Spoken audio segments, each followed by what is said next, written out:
I'm Mark Starosciak, Managing Partner with Infinium Investment Advisors. This is our weekly market update for August 7th, 2012.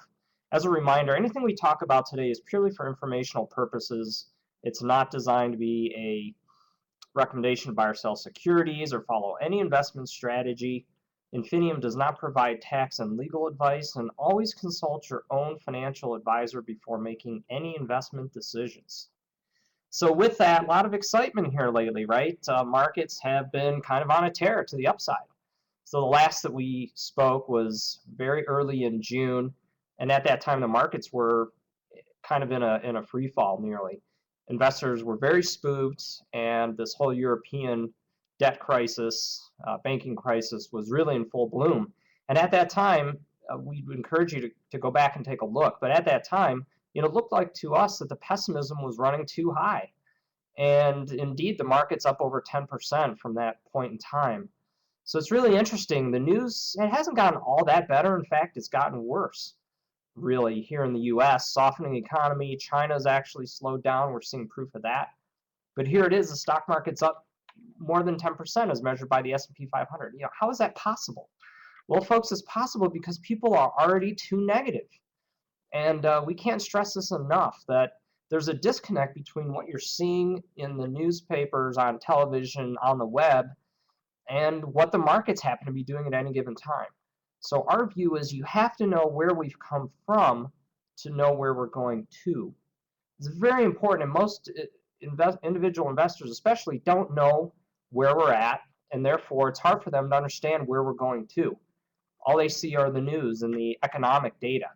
Well, if the markets are already in negative mode and have sold off, there's kind of only one place for them to go. And that's really what we saw in early June. And this chart here just simply shows us that in living color, that there are many, many investors out there, both professional and just the average guy on the street investing in his 401k maybe, or her company stock plan, that are just too negative. We're just bombarded with all this news. The markets are gyrating all around. But guess what? S&P 500 is up as of today about 12% this year. I mean, that's a ridiculously good return, being a little more than halfway through the year. And so this, to us, really is a catalyst for good things to happen, because the markets are telling us something much different than what people are feeling. And they're feeling pretty lousy. And you can see from this chart, anytime you see this extremes in any direction, markets usually go the other way. And that's our thesis here for you, is to not get caught up in the negative news. We're not saying everything's great and don't worry about it, but people's opinions and therefore their portfolios are already adjusted for very bad things. So even if bad things happen, but it's not as bad, you could certainly see a stock market rally. And that's indeed what we've seen the last 2 months. So the peak in bullishness was back here right at the tech bubble peak.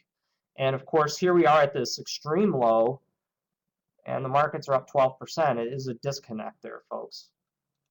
And again, we showed a similar slide in our last market update. People are taking money out of stocks. This is a flow of money into stock funds since 2007. So this is really the perfect storm from our perspective. Is the markets are moving up, yet the individuals are taking money out of the markets. And this negative news has been going on for so long. Eventually, the tides just turn. The markets heal.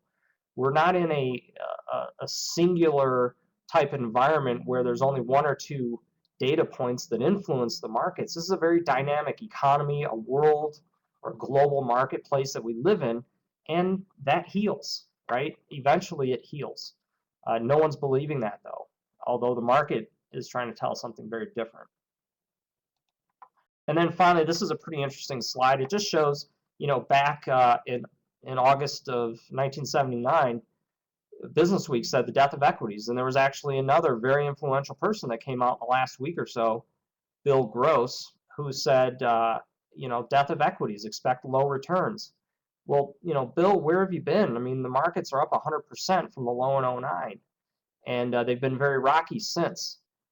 But our point is that when you see people saying these big, broad, something is very black or it's very white, typically it tends to do just the opposite. So here, death of equities, we saw that again in the most recent time period in the last week or so. And it's just another indicator. You don't manage a portfolio by this, but it's a road, it's a signpost on the road that it can indicate to you that it might be time to do just the opposite. So our consideration to you, and this is sort of an update from our last market video, is that follow the crowd at your own risk. Our thesis is that crowd can be right for some time, and then they're dead wrong, and they'll give a lot of the easy money that they made back. Tech, the housing bust. If we look at bonds, for example, today, and we've talked about this for some time now, there's been so much easy money made in bonds just by being conservative. You almost have to give some of that money back. The market doesn't allow us to make easy gains like that. Something is going to change. We don't know when, and we don't know exactly why, but it will change because that easy money it will be taken off the table by the market.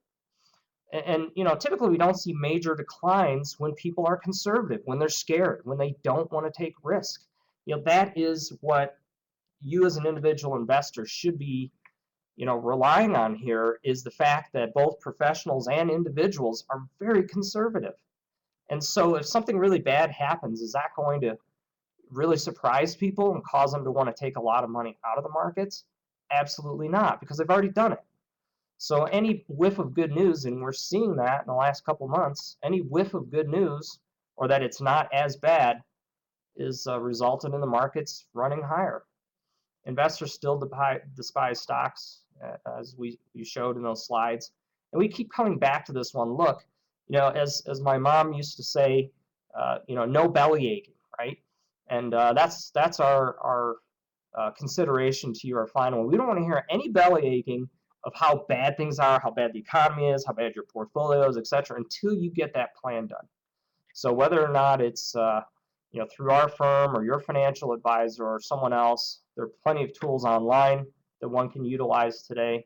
But do your planning. Please understand what your money needs to do for you and when. And that will go a long ways towards protecting you from making mistakes with your money, especially when there is so much uncertainty out there. With that, I am Mark Starosciak with Infinium Investment Advisors, and we will see you next week.